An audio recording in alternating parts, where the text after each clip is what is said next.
आज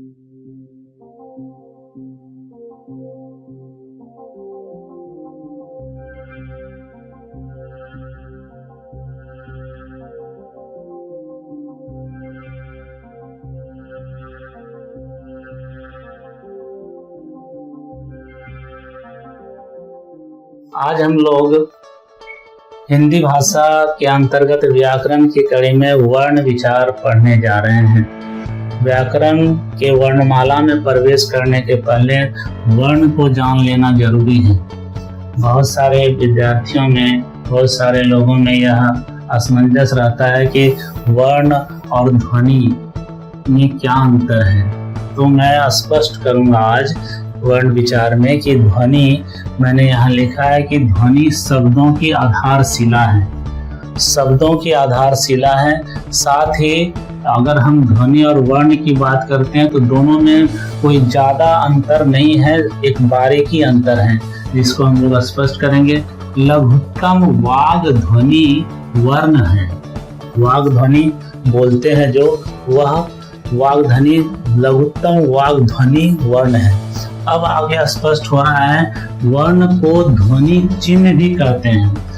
अगर हम ध्वनि होता है लेकिन बोला जाता है, और अगर उसी को लिखते हैं तो वह लिखना, वर्ण को ध्वनि चिन्ह भी कहते हैं। ध्वनि का जो लिखित रूप होगा वह वर्ण होगा। अब हम चलते हैं, वर्ण क्या है, प्रश्न उठता है, एक सवाल यहाँ आया है। जो सवाल है वर्ण क्या है, तो जवाब होता है वर्ण उस मूल ध्वनि को कहते हैं। यहाँ पर ध्वनि है, वर्ण उस मूल ध्वनि को कहते हैं जिसके खंड या टुकड़े नहीं किए जा सकते हैं। यही मुख्य सबसे बड़ी बात है कि वर्ण का टुकड़ा नहीं किया जा सकता है। जैसे ओ को टुकड़ा नहीं किया जा सकता है, आ हर्षहि दुर्गहि हर्षहु दुर्गहु।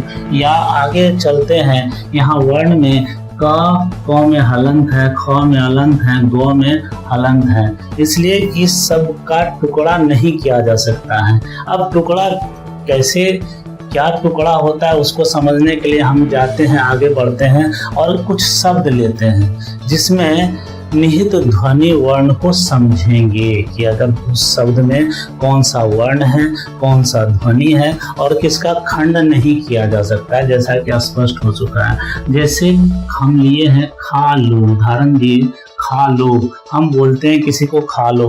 उक्त वाक्य में दो शब्द अथवा ध्वनि है। यहाँ जो खा लो है उस वाक्य में दो शब्द हैं, खा लो, लेकिन हम वहाँ ध्वनियाँ भी हैं, लेकिन हम उसको खंड करेंगे। खा में भी दो वर्ण हैं, जैसे खा में हलंत है, आ भी एक अपना वर्ण है, तो ये दो वर्ण बढ़ गया, ख और जोड़ आ, अर्थात दो वर्ण। उसी में लो शब्द है, लो में भी दो वर्ण है या ध्वनि है, जैसे लो में हलंत है प्लस ओ, यहाँ दो वर्ण है। मैं स्पष्ट कर दूं कि ये जो लो और ख और लो जो हलंत है, अब आगे स्पष्ट करते हैं, ख और लो का खंड नहीं होगा। ये वर्ण समझे, यही वर्ण है और यही ध्वनि है। मैंने पहले कहा है कि लिखित रूप में जो होगा वह वर्ण होगा और उच्चारित रूप में जो होगा वह ध्वनि या ध्वनिया होगा, इसलिए इन्हें वर्ण या मूल ध्वनि कहते हैं। यहाँ और स्पष्ट हो लें, बहुत सारे कंफ्यूजन दिमाग में होता है, तो और स्पष्ट करने के लिए मैं फिर से एक बात दोहरा दूं कि वर्ण को ध्वनि चिन्ह कहते हैं। वर्ण को ध्वनि चिन्ह भी कहते हैं। उदाहरण देते हैं कि एक अंग्रेजी का शब्द लिए इंच और हिंदी के इंच हिंदी में भी लिख दिए यहाँ पर इंच में। अब यह दोनों में क्या है, ध्वनिगत मतभेद बिल्कुल नहीं है। ध्वनि हम वही बात अंग्रेजी में जो है उसको भी इंच बोले और हिंदी में जो है वह भी उच्चारण हम किए ध्वनि का तो वह इंच हुआ। लेकिन अब क्या है, जो हम लिखे हैं हिंदी में जो लिखाया गया है और अंग्रेजी में लिखाया गया है वह अंतर होता है, वर्ण का भेद। मैंने इस कक्षा में वर्ण को स्पष्ट किया है। अब हम इससे आगे बढ़ेंगे और वर्णमाला में प्रवेश करेंगे। धन्यवाद। आज हम लोग वर्णमाला पढ़ने जा रहे हैं। हिंदी व्याकरण के वर्णमाला में हम जानेंगे कि वर्णमाला की परिभाषा क्या है, साथ ही कुल वर्णों की संख्या कितनी है, साथ ही हम यह पूर्णतः जानेंगे कि वो जो क्रमवार वर्णमाला है और 52 किस आधार पर इसे बांटा गया है, इसको भी स्पष्टतः समझेंगे। तो प्रथमतः वर्णमाला की परिभाषा हम आपको बताते चलें और दिमाग में बिठा लें कि ये व्याकरण या हिंदी की नींव है हमारी वर्णमाला, और सबसे छोटी इकाई के अंतर्गत वर्ण आता है और उसी की जो माला है, उसी का जो सामूहिक रूप है, समूह है, वो वर्णमाला के रूप में यहाँ है। तो हम परिभाषा में आते हैं और आप देखें वर्णों के क्रमबद्ध, टूटा हुआ नहीं, वर्णों के क्रमबद्ध समूह को वर्णमाला कहते हैं।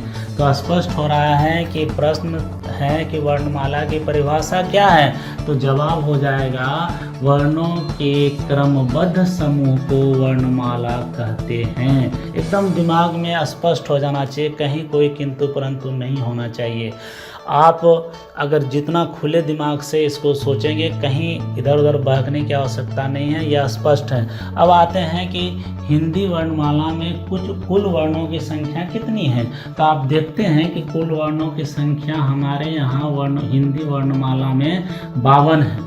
और हाँ, कुछ बातें हो जाती हैं आगे जब हम पढ़ते हैं, पढ़ने के क्रम में कुछ लोग बोलते हैं कि ये तो स्वर्ण वर्णों की संख्या इतनी है, व्यंजन वर्णों की संख्या इतनी है।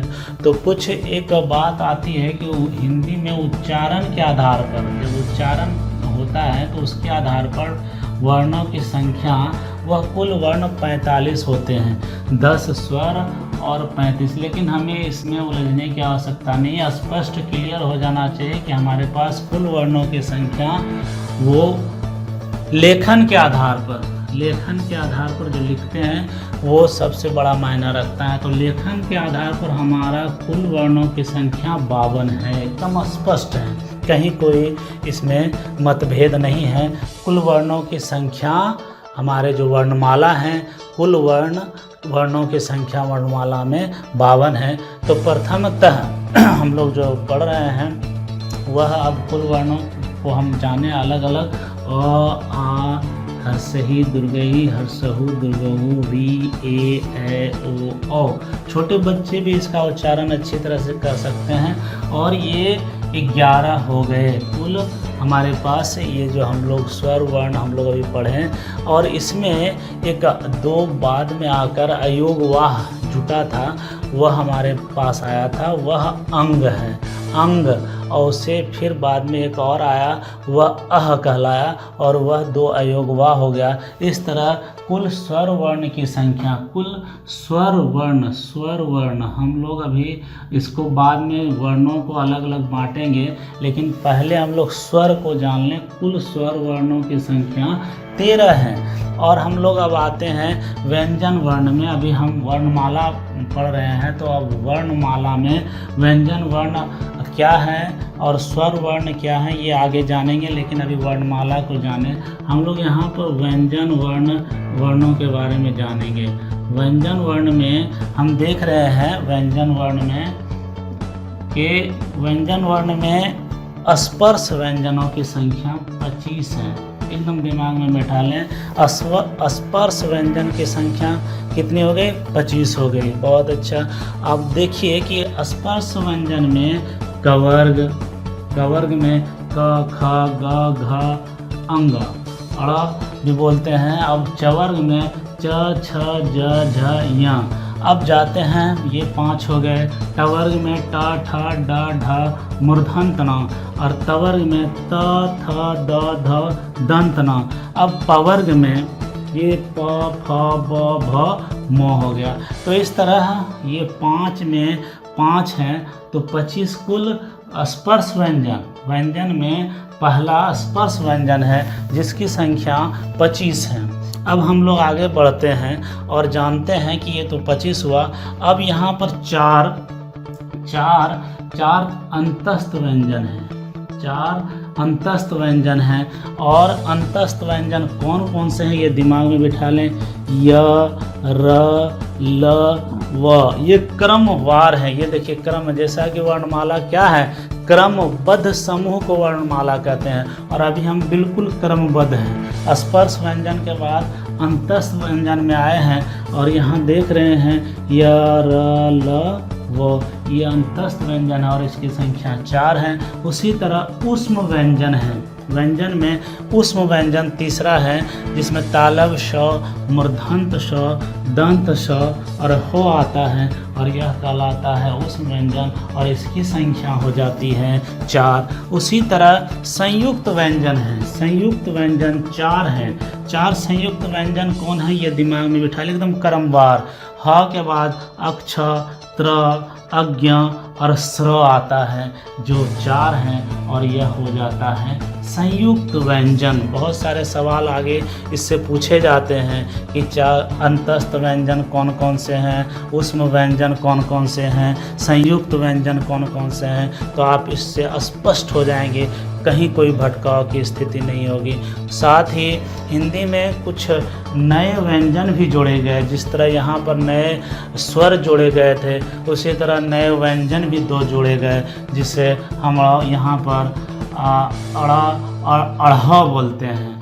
अड़ा और अढ़ा बोलते हैं। इससे हिंदी के नए व्यंजन 2 हो गए। आप टोटल जोड़ देंगे स्वर वर्णों की संख्या को और साथ ही व्यंजन वर्णों के स्पर्श, अंतस्थ, ऊष्म, संयुक्त और नए व्यंजन को, आपको कुल हो जाएंगे 52।